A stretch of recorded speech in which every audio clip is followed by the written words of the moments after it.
다 같이 오늘의 성경 말씀을 찾도록 하겠습니다. 구약 창세기 26장 1절에서 13절과 19절에서 22절까지입니다. 구약 35쪽에 있습니다.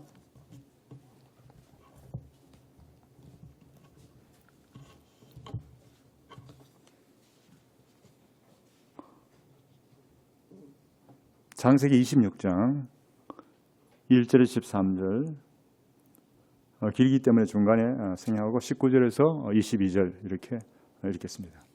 교독하도록 하겠습니다. 창세기 26장 1절 아브람 때 첫 흉년이 들었더니 그 땅에 또 흉년이 들매 이삭이 그랄로 가서 블레셋 왕 아비멜렉에게 이르렀더니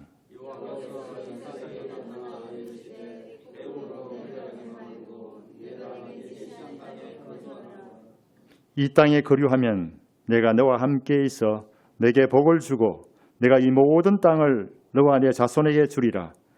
내가 내 아버지 아브라함에게 맹세한 것을 이루어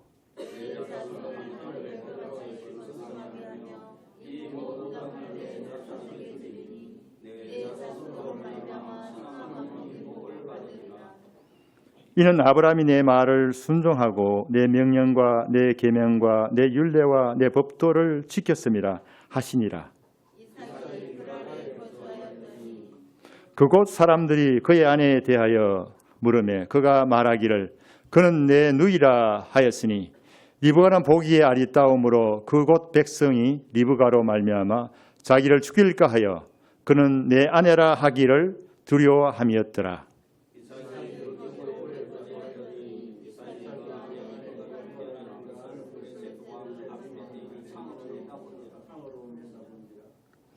이에 아비멜렉이 이삭을 불러 이르되 그가 분명히 내 아내 그를 어찌 내 누이라 하였느냐. 이삭이 그에게 대답하되 내 생각에 그로 말미암아 내가 죽게 될까 두려워하였음이로라.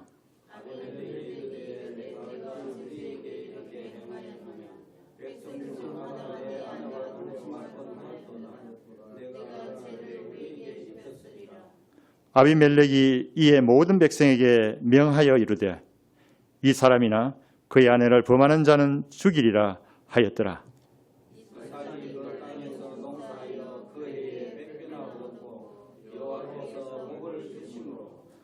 그 사람이 창대하고 왕성하여 마침내 거부가 되어 중간에 생략하고요.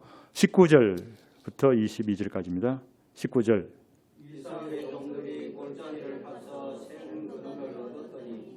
그날 목자들이 이삭의 목자와 다투어 이르되 이 물은 우리의 것이라 하매 이삭이 그 다툼으로 말미암아 그 우물 이름을 에색이라 하였으며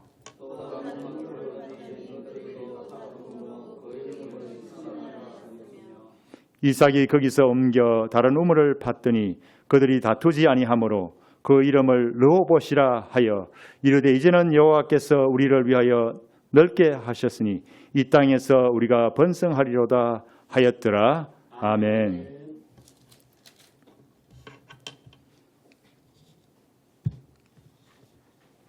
우리 주보 중간에 찬양이 있습니다.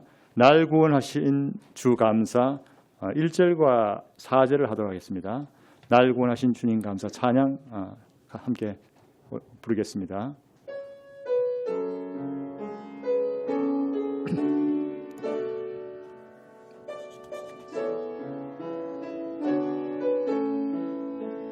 날 구원하신 주 감사 모든 것 주심 감사 지난 추억이네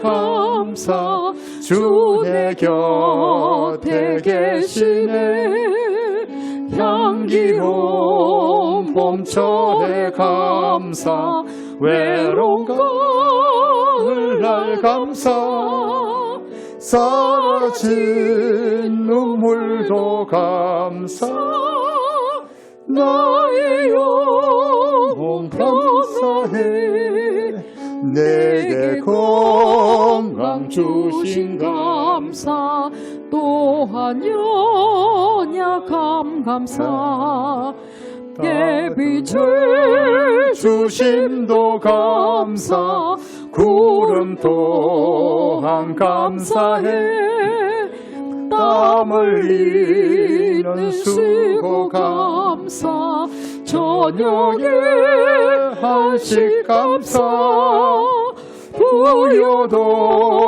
가난도 감사 모든 것 다 감사해.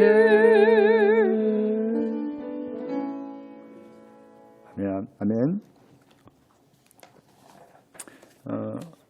오늘 주일은 목사님께서 4일부터 12일까지 말레이시아 선교지에 지금 선교지를 방문 중이기 때문에 제가 대신 주일 설교를 여러분과 함께 나누기로 하겠습니다. 오늘은 우리 읽은 본문의 말씀 창세기 26장입니다. 그리고 우리 장로님이 기도하셨듯이 오늘은 특별한 날입니다. 2024년 후반기를 시작하는 7월의 첫째 주일입니다. 하나님의 사람 모세 기도시가 생각납니다. 시편 90편에 모세는 우리의 이 땅의 삶이 얼마나 유한하고 그 연수의 자랑은 수고와 슬픔뿐이고 신속하게 우리가 지나가니 날아간다고 하였습니다. 시간이 날아간다는 표현은 여러 가지로 해석할 수 있으나 무척 빠르다는 것이죠. 우리 장로님이나 우리 집사님들, 우리 성도님들 세월의 빠름을 잘 몸소 이해하셨을 것입니다. 자기 자신은 자기 얼굴이 잘 보이지 않기 때문에 잘 모릅니다. 그러나 자라는 아이들의 얼굴이라든가 주변의 친구들의 얼굴을 바라보면 야, 왜 너 이렇게 많이 세월이 흘렀나 이렇게 이야기하지만 정작 자신의 얼굴은 바라보지 못합니다. 어쨌든 그 시간의 흐름은 우리가 되돌아갈 수 없습니다. 우리가 2024년 전반기를 돌아갈 수가 없습니다. 이제 후반기를 맞게 됩니다. 어쨌든 우리 전반기에 하나님께서 우리에게 참 장로님의 기도처럼 좋은 일도 또한 어려운 일도 있었을 것입니다. 그러나 후반기에 하나님께서 우리와 함께 하심으로 은혜의 축복된 후반기를 믿음으로 바라보는 시간이 되기를 원합니다. 저는 수년 전에 미국 서부에 아마 시애틀 아실 겁니다. 시애틀에 있는 워싱턴 주립대학의 방문 교수로 일한 적이 있습니다. 주일날 학교 정문 가까이 있는 현지 교회에 나갔습니다. 그 교회 지붕에는 큰 글씨로 특별한 글이 적혀 있었습니다. 저도 이상하다. 교회 지붕에 왜 글씨를 썼나 이렇게 했습니다. 그런데 자세히 보니 이렇게 적혀 있었습니다. God is still speaking. 하나님이 지금도 말씀하신다. 저는 깜짝 놀랐습니다. 우리 한국이 굉장히 신앙이 좋고 새벽기도도 하고 막 이런데 미국 사람들은 새벽기도도 하지 않는데 뭐 신앙이 대단하겠냐 이렇게 생각했는데 그 글씨를 보고 제가 충격을 받았습니다. 그렇습니다. 하나님은 오늘도 하나님을 믿는 우리 그리스도인 우리들에게 말씀하십니다.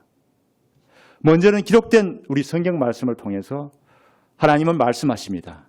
그리고 자연과 우주 그리고 우리들의 환경을 통해서 하나님은 오늘도 우리에게 말씀하십니다.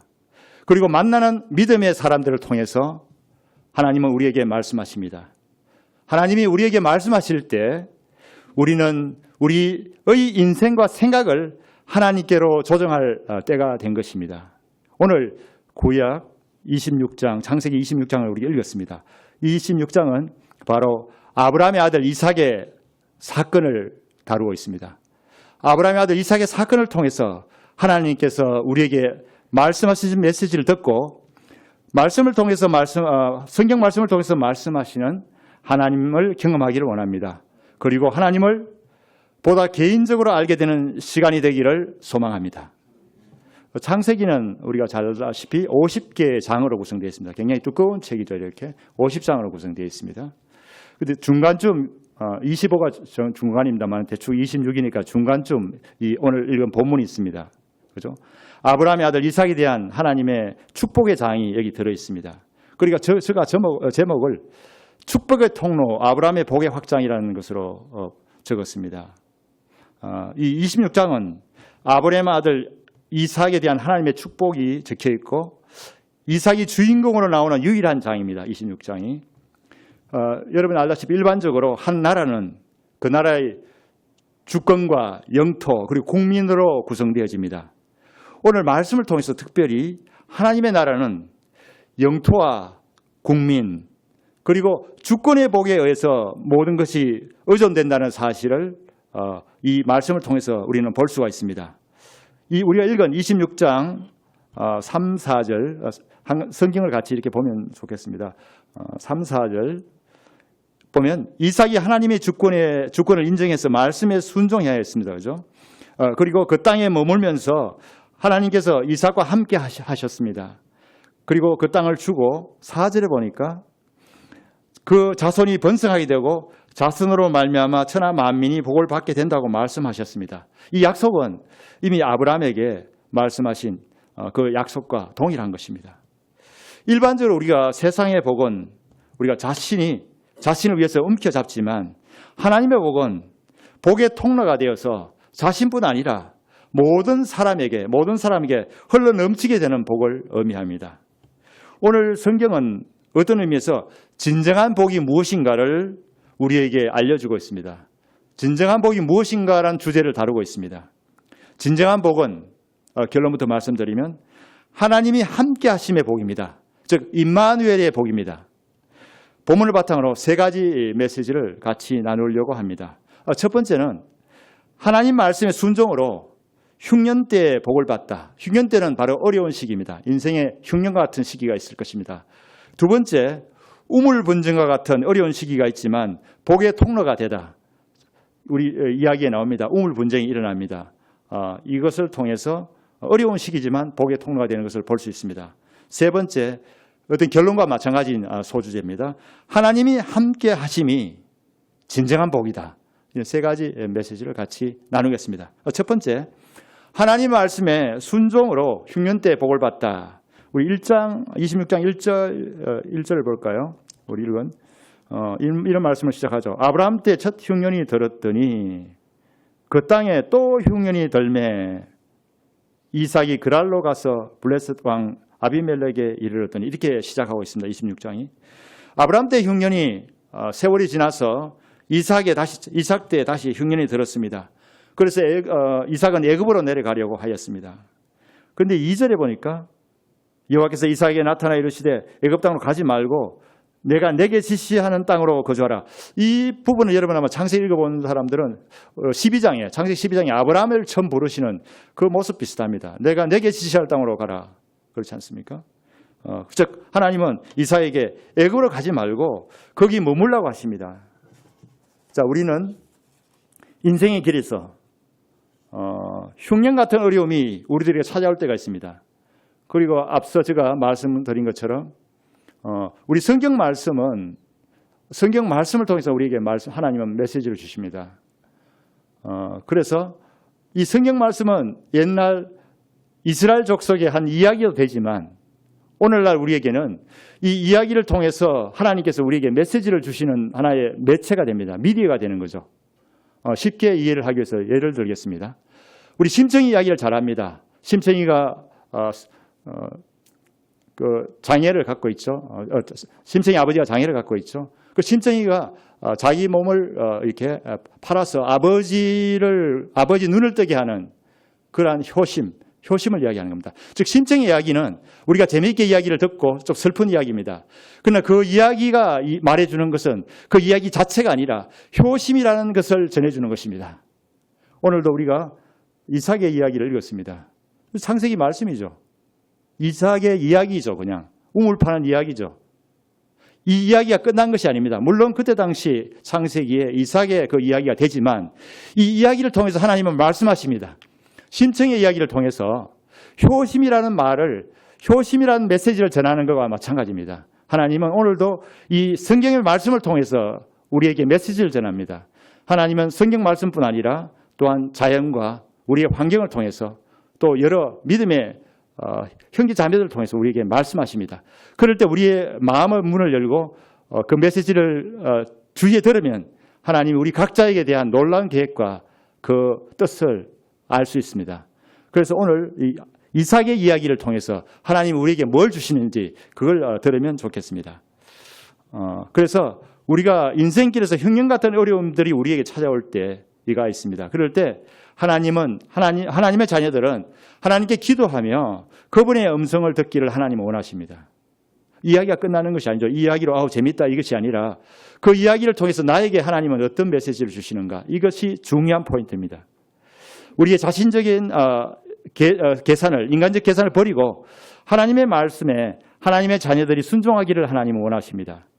3절 볼까요? 3절. 하나님은 이삭에게 이 땅에 머물면 너와 함께 복을 주리라고 말씀하십니다. 그리고 4절에 보니까 하나님이 이삭의 아버지 아브라함에게 자손이 하늘의 별과 같이 번성하고 땅을 자손에게 주고 자손이 복의 통로가 된다는 약속을 하셨습니다. 그렇죠? 그런데 5절에 보니까 아브라함이 내 말을 순종하고 내 명령과 내 계명과 내 율례와 내 법도를 지켰음이라 하시더라. 아브라함이 하나님 말씀에 순종했다는 것을 언급합니다. 그래서 하나님의 뜻은, 즉 우리가 보통 부모의 말을 정말 듣는 자녀들은 축복을 받습니다. 그건 사실입니다. 왜냐하면 부모는 가장 세상에서 자기 자녀를 사랑하기 때문입니다. 그런데 자녀의 입장에서는 이것이 잔소리입니다. 잔소리. 듣기 싫은 소리입니다. 그런데 지혜가 있는 자녀라면 부모의 그 말이 얼마나 귀중한 말인지를 모릅니다. 그리고 나중에 자기가 결혼해서 자녀를 낳고 나서 우리 부모님 말씀이 맞다 이렇게 되는 거거든요.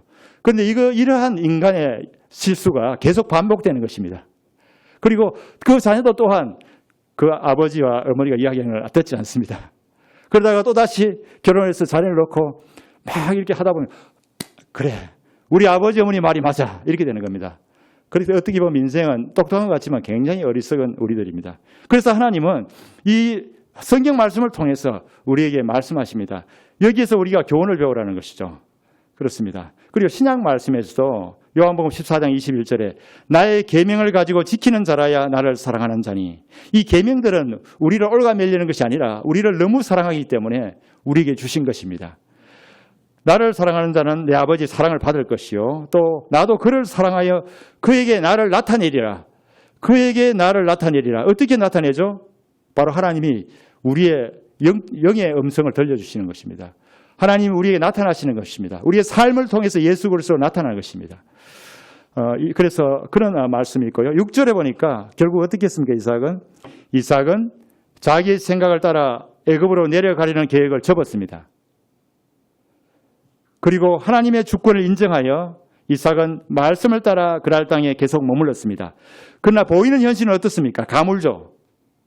가뭅니다. 그리고 그들은 유목민이었습니다. 그러다 보니까 이 물이 없으면 어떻게 됩니까? 살 수 없습니다.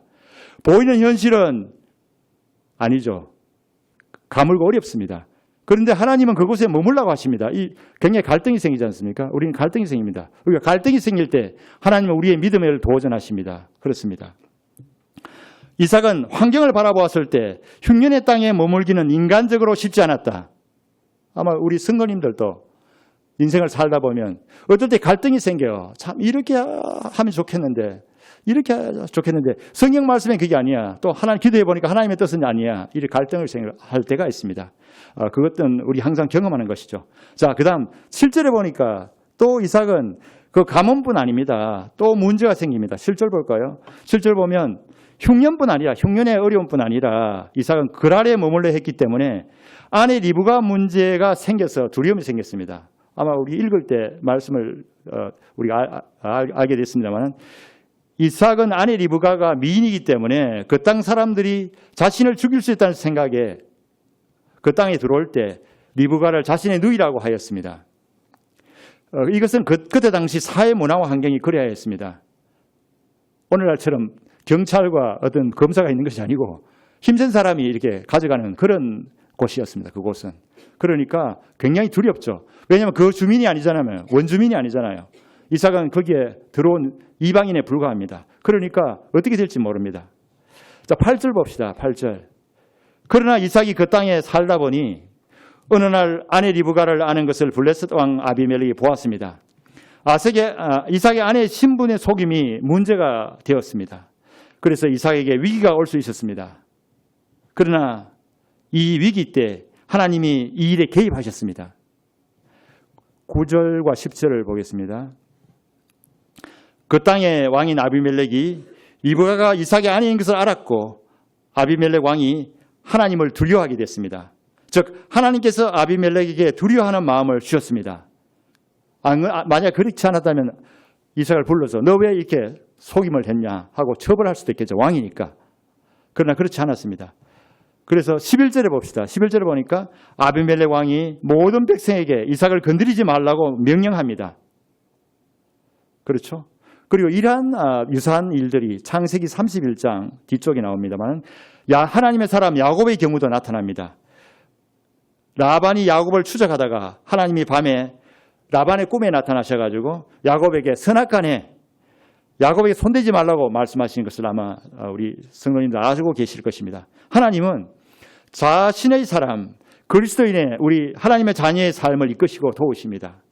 그러니 하나님의 자녀인 우리가 위기를 만나지만 위기가 항상 위기가 될 수 없습니다. 하나님이 우리와 함께 하시기 때문입니다. 그리고 12절 봅시다.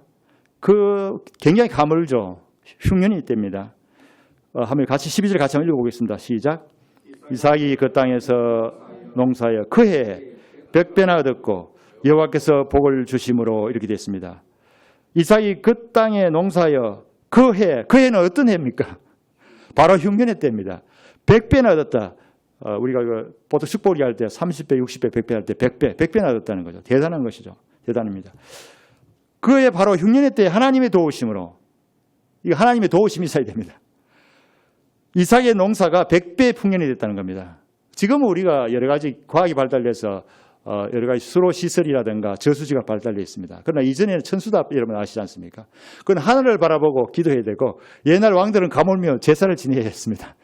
하늘에 노용을 풀고 비를 내려달라고 그렇습니다. 마찬가지로 이 어려운 가뭄의 때는 이삭이 100배 결실을 얻은 것은 인간적으로 잘 농사를 지었기 때문이 아니라 하나님의 은혜입니다.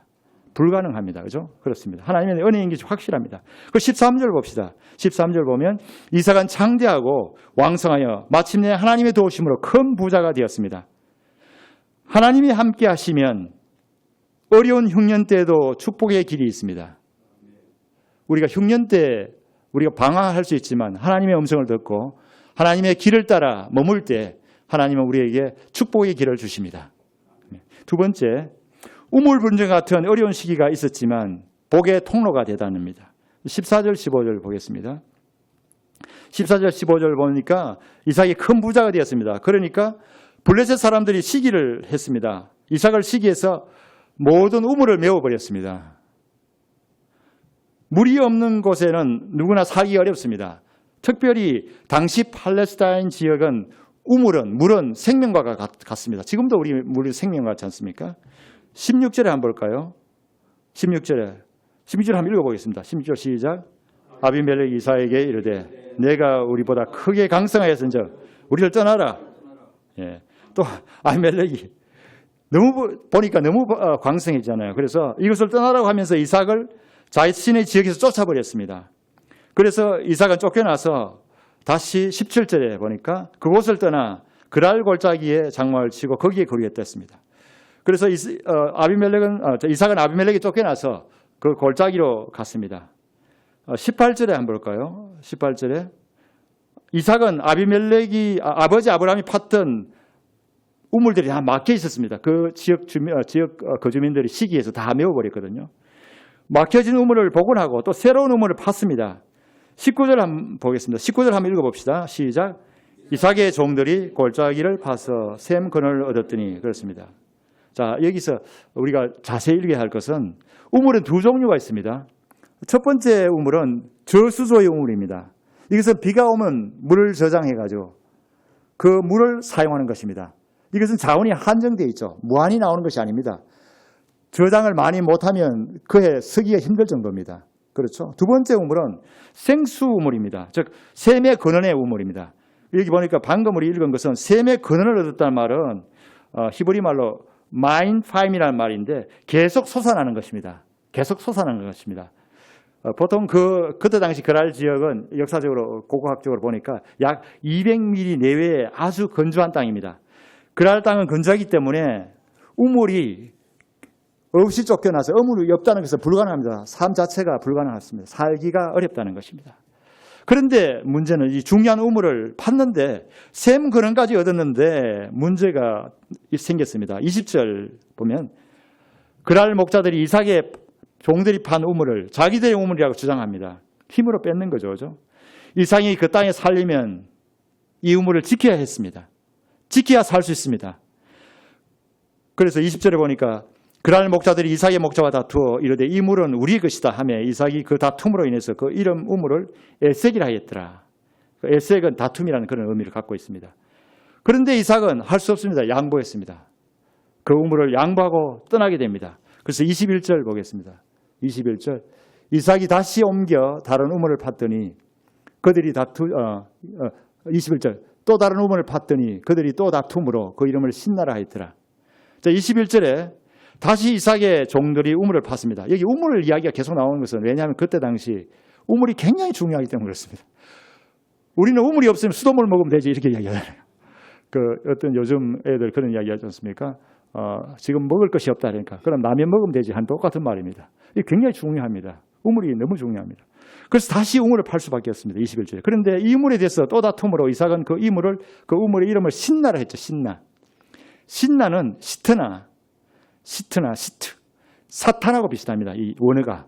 그래서 이것은 대적하는 존재, 다투다. 사탄은 항상 빌미를 만들어 다투기를 좋아합니다. 그래서 다투다 하는 거죠. 시트나 해서 또 우물이 문제가 생겨서 이삭은 다시 이 시트나 우물을 블레셋 사람들에게 양보하고 떠나갑니다. 자, 이렇게 해서 성공할 수 있을까요? 22절 봅시다. 22절 같이 읽겠습니다. 옮겨 다른 우물을 팠더니 그들이 다투지 아니하므로 그 이름을 르호봇이라 하여 이르되 이제는 여호와께서 우리를 위하여 넓게 하셨으니 이 땅에서 우리가 번성하리로다 하였더라. 네, 아멘. 자, 22절에 이삭이 다시 아래로 이동해서 우물을 팠습니다.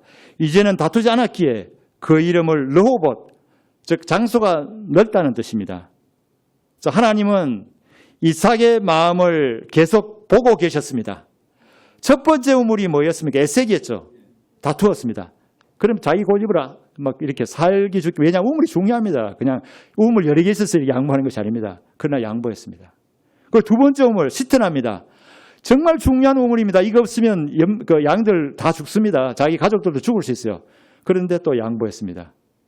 그리고 마지막 22절에 르호봇에 다다랐으니까 이삭은 이제 하나님이 준비했다고 고백하고 있습니다. 그동안 하나님은 그 어려운 시간 속에서 이삭의 마음을 살피고 계셨습니다. 이삭, 이제 너는 합격이다. 복의 통로가 될 수 있는 충분한 자격이 됐다는 것입니다. 그래서 하나님은 이 땅을 이삭에게 복의 통로가 되고 아브라함의 복의 연장으로서 복의 확장이 되었던 것입니다. 그래서 22절 이삭의 고백 다시 읽으면 이제는 여호와께서 우리를 위하여 넓게 하셨으므로 여호와께서 넓게 하셨으므로 이 땅에서 우리가 번성하리로다고 고백합니다. 몇 차례 생명 같은 우물을 이삭이 그랄 목자에게 양보하는 동안 하나님은 이삭의 마음을 보셨습니다. 아브라함도 3일 길 가서 이삭을 바쳤습니다. 빨리 바치라면 좋은데 이 고통을 3일간 계속하면서 고통을 앓게 하셨습니다. 이삭이 블레셋 사람인 그랄 목자와 다투고 우물을 지키려고 한다면 문제가 되지만 이삭이 양보하고 갔더니 하나님이 더 넓은 장소를 준비하셨습니다. 여기서 중요한 것은 이삭이 우물을 양보했으나 하나님을 양보하지 않았습니다. 여기서 중요한 것은 이삭이 우물을 양보했으나 하나님을 양보하지 않았습니다. 하나님은 사막에서도 우물을 내실 수 있다는 것을 이삭이 믿었던 것입니다. 우리의 삶에도 어려운 일들이 믿는 사람이라고 계속 복을 받지는 않습니다. 어려운 일들이 있습니다. 어려운 일들이 또 연속될 수 있습니다. 오늘 이삭처럼 세 번째 또 어려운 일이 생길 수도 있습니다. 그럴 때 우리는 그것을 양보했으나 이삭처럼 우물을 양보했으나 하나님을 양보하지 않아야 합니다. 왜? 하나님은 그 문제 위에 계시고 하나님은 사막에서 물을 내실 수 있다는 분이기 때문입니다. 그러한 믿음을 하나님은 우리를 관찰하고 계셨던 것입니다. 마침내 하나님은 이삭의 믿음을 보시고 이삭에게 복을 내리셨던 것입니다. 세 번째, 23절과 24절 보겠습니다. 23, 24절에 이삭은 부엘세바로 이동하였습니다. 부엘세바에서 하나님이 함께하여 이삭에게 복을 주겠다고 약속하십니다. 하나님은 이삭의 마음 중심을 이미 보고 계셨습니다. 하나님이 이삭 자신의 것을 지키려 하지 않고 좋은 것을 흘러보내는 이삭의 마음을 하나님은 너무나 기뻐하셨습니다. 하나님은 이제 이삭으로 하여금 축복의 통로가 되게 하셨습니다. 이삭, 너는 이제 됐어. 축복의 통로가 되는 거야. 이렇게 말씀하셨습니다. 하나님은 우리가 하나님의 마음을 따라 살기를 원하십니다. 하나님은 모든 것을 가지셨습니다. 학개서 2장 8절에 은과 금도 내 것이요 은도 내 것이요 금도 내 것이요 만군의 여호와의 말이니라 하였습니다. 만일 우리의 마음에 그릇이 준비된다면 하나님은 우리에게 복을 주십니다. 25절 보겠습니다.